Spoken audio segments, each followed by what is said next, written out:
First, there was Samsung Wallet, then it became Samsung Pay. Now, because time is a flat circle, Samsung is bringing the Wallet app back, basically, bringing a lot of existing Samsung services into one app, and this time, there's crypto.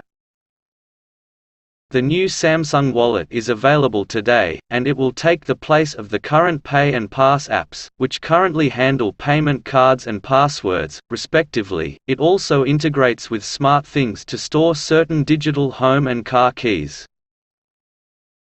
And, of course, the new Samsung Wallet integrates with the existing Samsung Blockchain Wallet app, so you can easily check the value of your cryptocurrency portfolio, or maybe don't. Samsung also plans to add some features it teased at its Unpacked event earlier this year, including the ability to store your digital IDs and driver's license. Samsung's digital key feature had been previously available in Samsung Pass for one car, the Genesis GV60. Now, the company is expanding compatibility to include the Genesis G90 and Hyundai Palisade, as well as certain BMW models launched after July 2020. The new wallet is also compatible with 9 smart home security companies via SmartThings, so digital house keys can be used. There are other, more pedestrian features, like the ability to store airline boarding passes, though that's currently limited to Korean Air flights.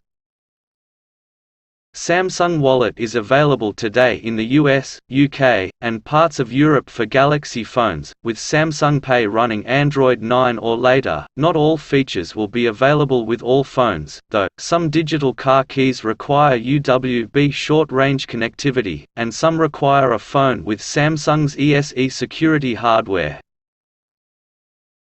If you enjoyed this video, then hit the like button, share the video, and subscribe to our channel.